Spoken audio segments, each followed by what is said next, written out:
Good afternoon, everybody. Welcome to the Reata Horsemanship Family Q&A Wednesday.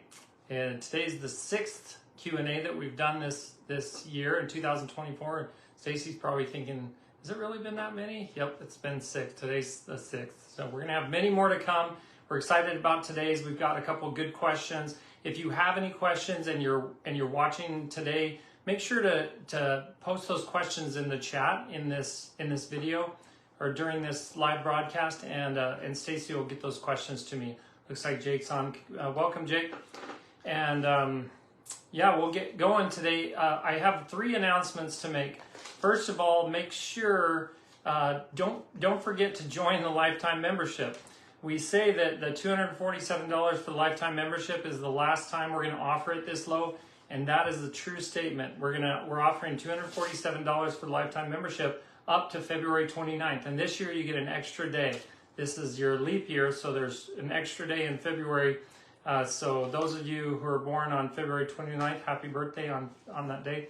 And you're a fourth of everybody else's age.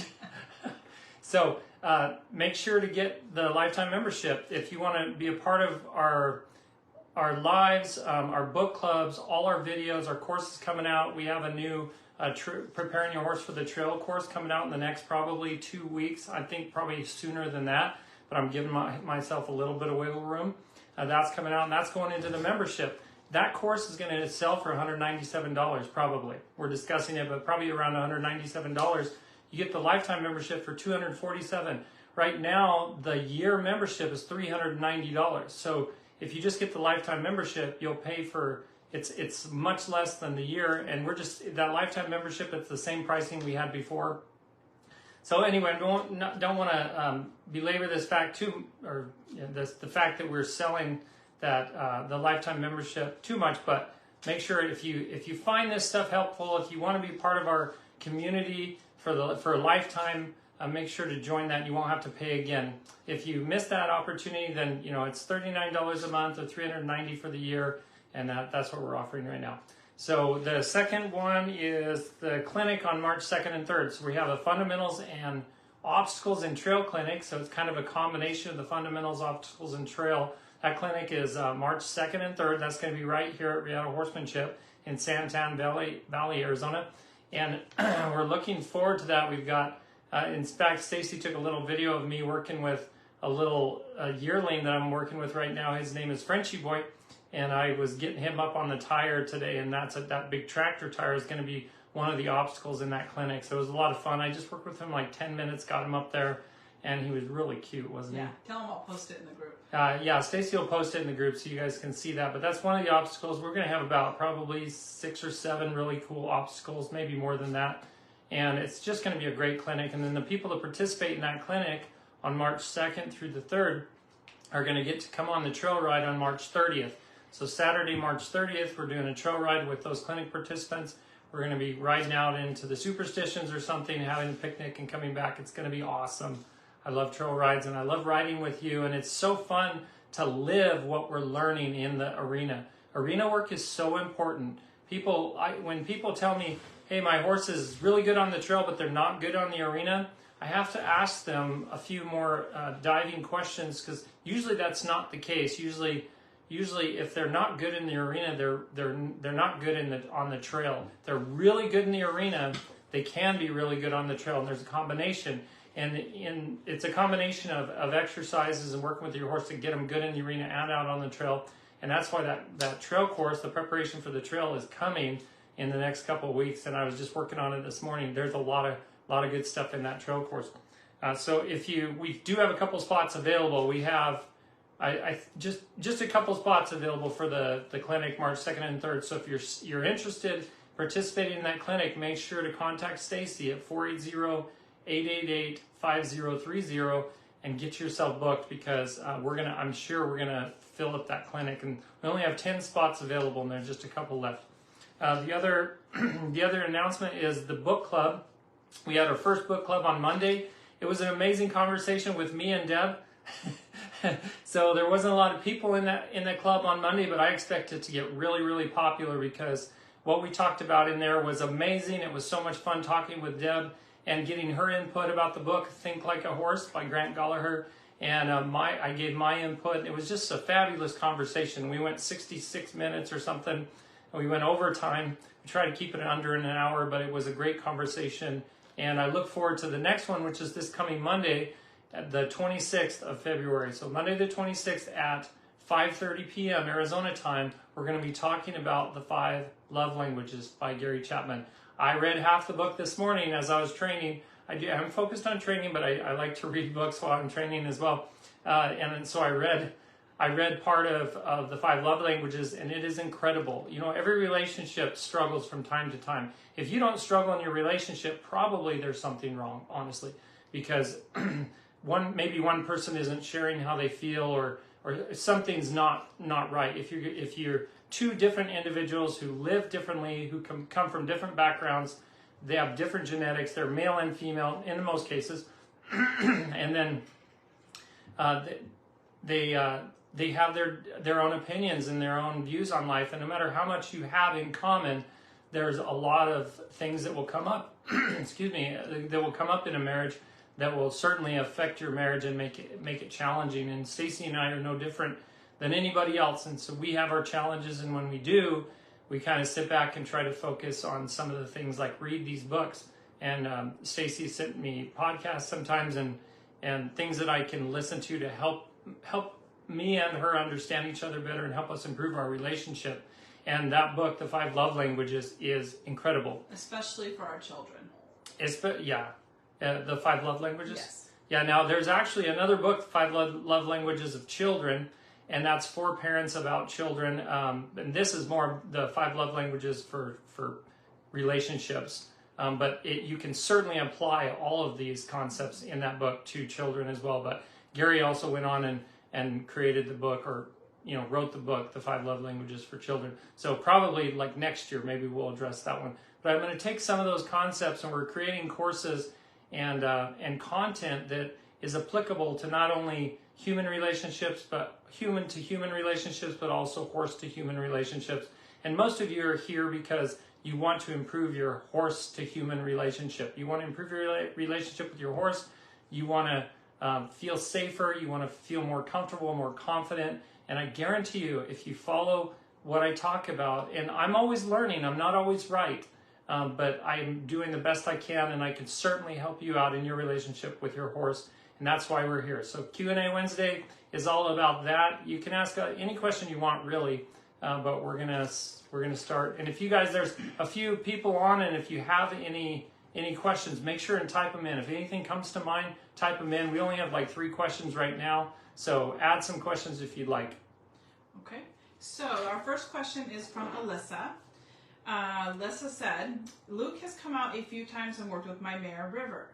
I have a question on pass-through exercise. We've been practicing it, but sometimes River will kick out at me as she goes through. It seems like she's pissed, and I'm asking her to do the exercise. She will also kind of hop over as she turns to face me. Just wanted to know if I should be concerned and how I should address the kicking. When she does this, I usually take her around me in small circles or lunges a few times before I ask her to pass through again.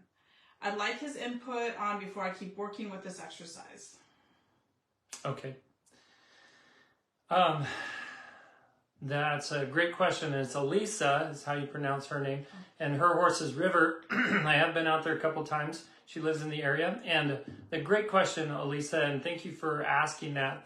And what I would recommend is you first of all have to consider the horse that you're working with. I've had 2 horses in my lifetime that I've tried to address problems of disrespect by getting more aggressive and more firm with them, and it's backfired. Most horses, probably 99 out of 100, are going to be fine with, they're going to respond well to higher pressure if they get belligerent, if they get ornery, if they get dangerous, if they pin their ears, if they get aggressive towards you. If you get aggressive back in the correct way, you can help correct that problem pretty quickly.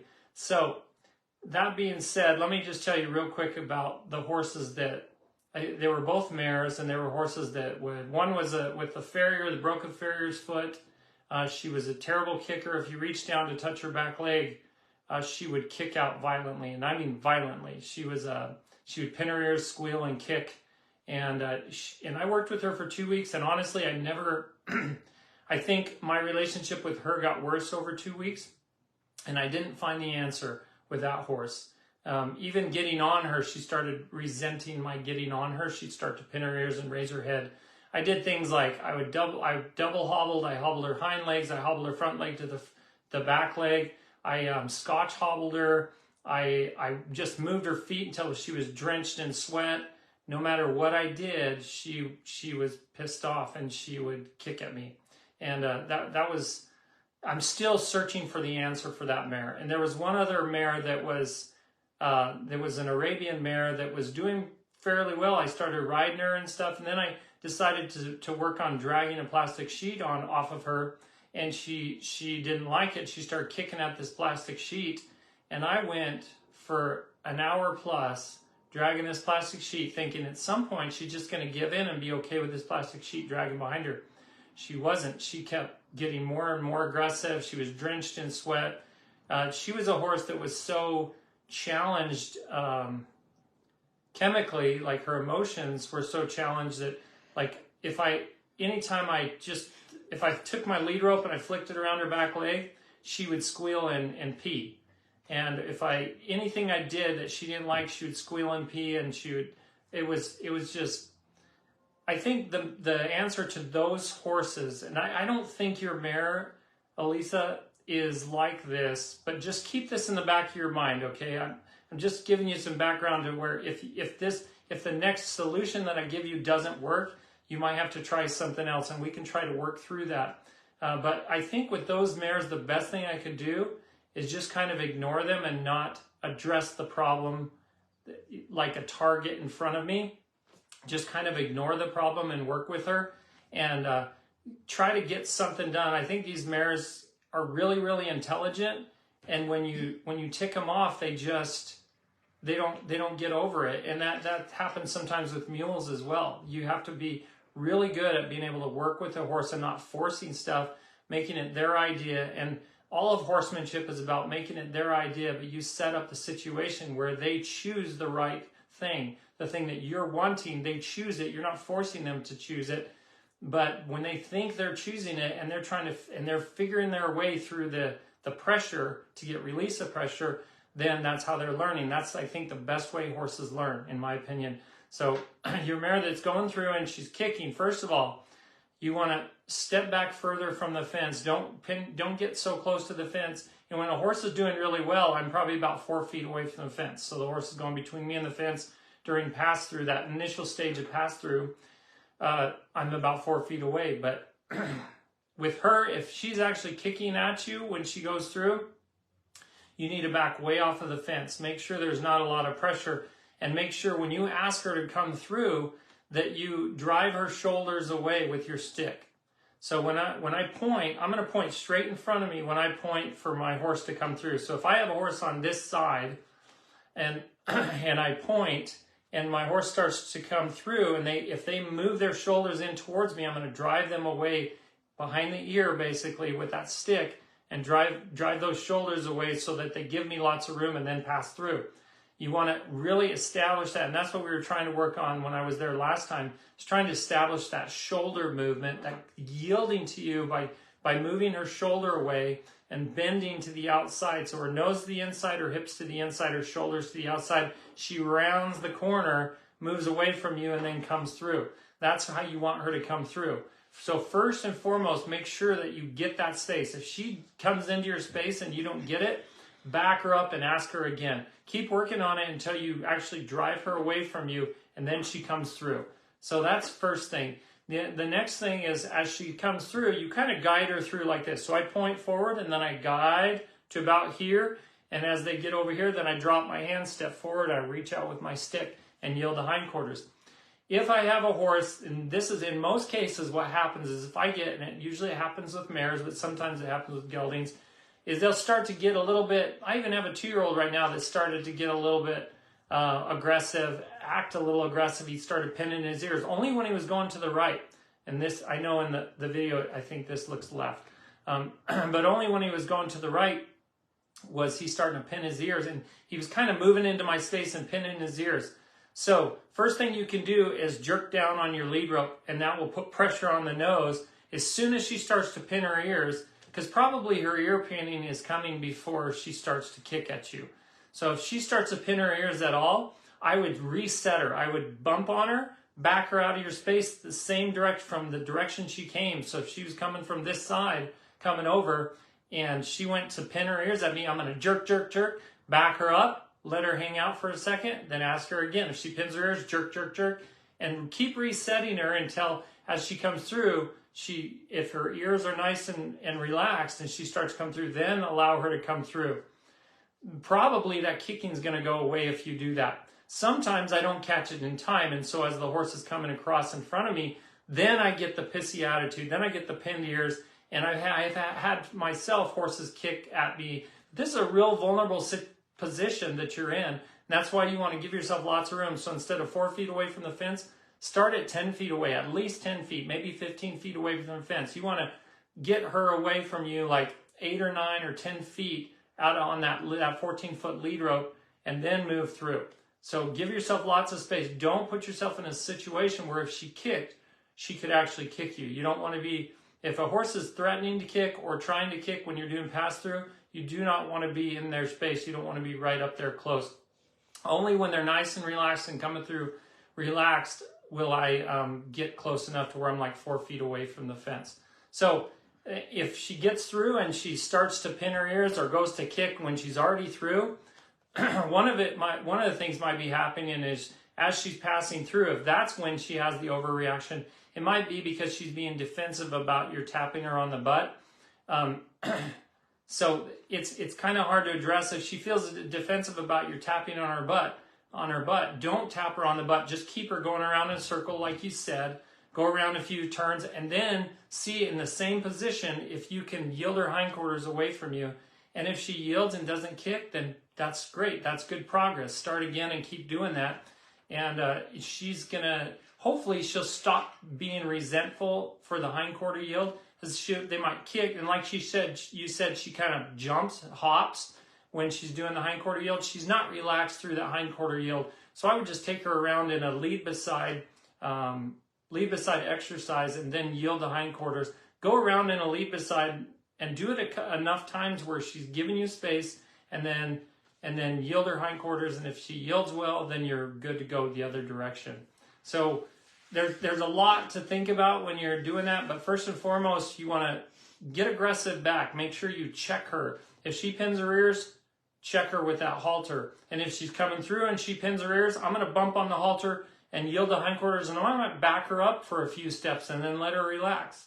And then back her up a little bit more and then start her again. But if I do not, like again, in 99 out of 100 cases, if a horse gets aggressive, has any kind of aggressive behavior, I will get firm with them until they move their feet and relax. So that's the best I can tell you right now without actually showing you.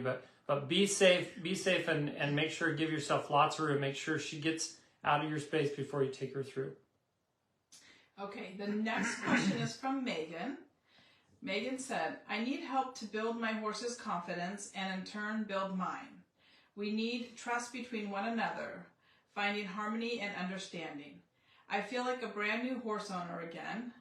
And then she also said she signed up for the clinic next weekend, or for the next clinic. The March 2nd and 3rd, yep. And so we'll be able to address a lot of those things with her in that clinic and build her confidence, but go ahead and take it. Yeah, okay. So Megan, you're wondering how to create more harmony in your relationship with your horse. Can you repeat it, just the beginning of it? Yeah. So I need help to build my horse's confidence and in turn build mine. Okay. So build your horse's confidence and in turn build yours. It's a lifelong process to do this, right? The more we work on it, the better we're going to get at it. It really is a lot about feel. In that book, Think Like a Horse, he talks a lot about feel, what that is, how that it becomes kind of intuitive in how you respond to a horse's behavior. And so building your horse's confidence, you first have to be a good leader. You have to learn to be a good leader. And I know you made leaps and bounds in progress in that last clinic that you came to.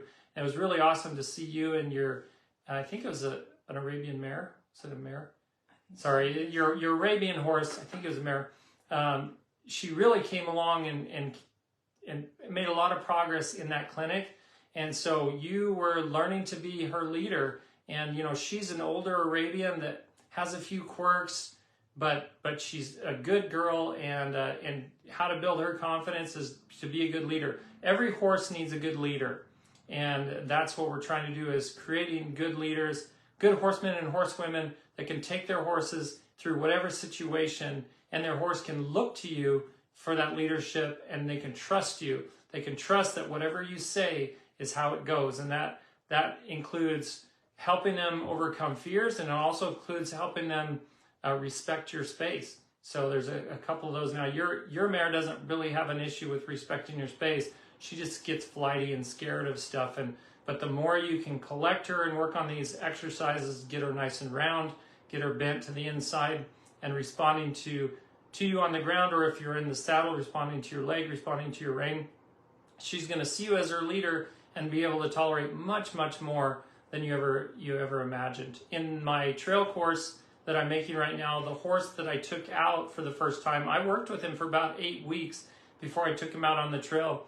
And then that first trail ride was really quite amazing, given I had a Korab, and he looks like a purebred Arabian, but he's a Korab, half quarter horse, half Arabian, and he really struggled with being reactive in the arena, being reactive everywhere. I mean, he was just a very, very reactive horse, but through good leadership and consistency with what I was doing with him, eventually after 8 weeks, he's ready to go out on the trail. And you'll see in that course, if you're a member, you'll see that course in there come up. And if you're not, you can buy the course or join the membership to see it.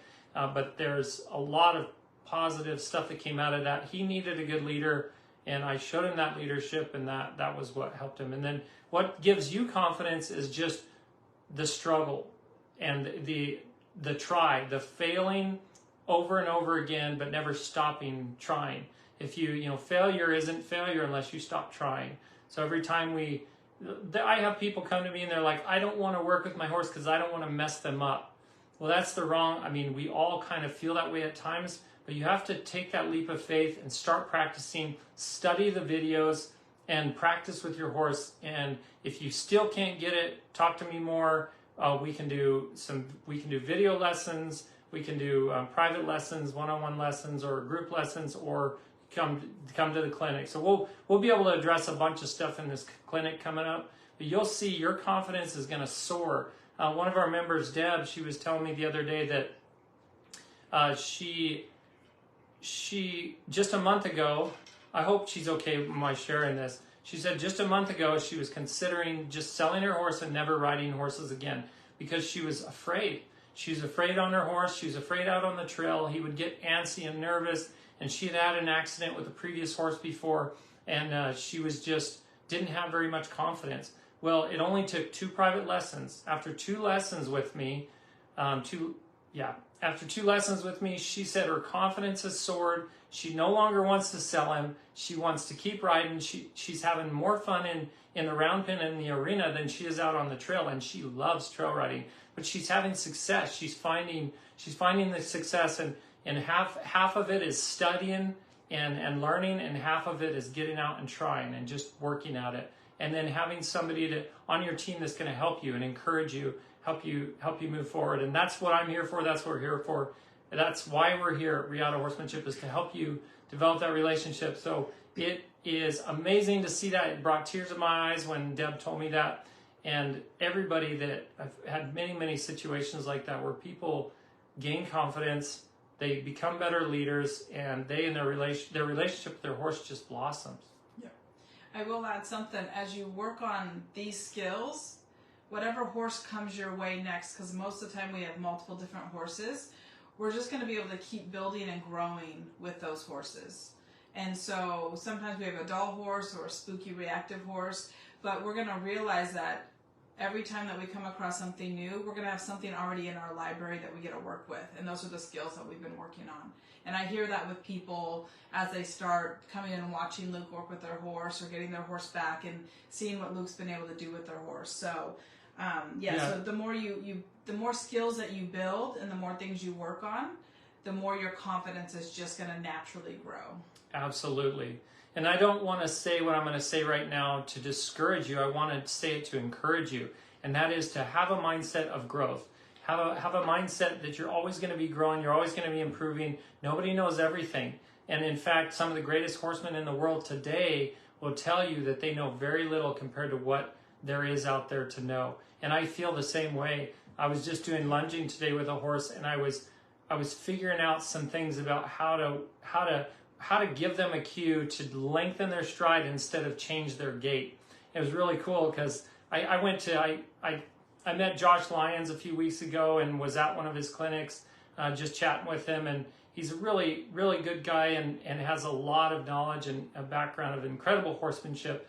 And he was talking to me about different horsemanship techniques, and one of them was lengthening stride. And he was talking about the difference between changing gait and lengthening stride. And so today, all of a sudden, it popped into my head as I was working with this mare that's with me, this 2-year-old filly that is in training and working on getting her to extend her stride without changing gait. So you're going to always be improving your horsemanship. And if you feel like you know everything, if anybody feels like they know everything in horsemanship, then probably they're done with horsemanship. Like you got to have the mindset that there's lots to learn and we know very little.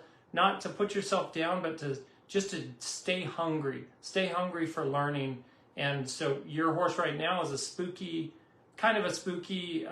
older Arabian horse. And yeah, one of these days, like Stacy said, you might have a horse that's going to be dull and disrespectful and not want to get out of your space, or maybe have a bucking problem or a bolting problem or whatever it is.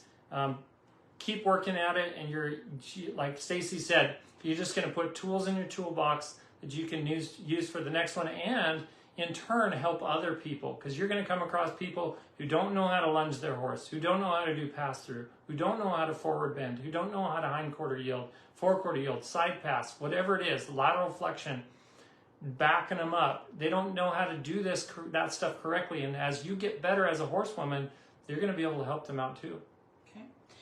We did have Becky asked us if we're going to be doing any clinics in April. Okay, Becky. I think Becky might have been in one of our last clinics too. We had a Becky. Awesome. I'm not sure if that's the same Becky.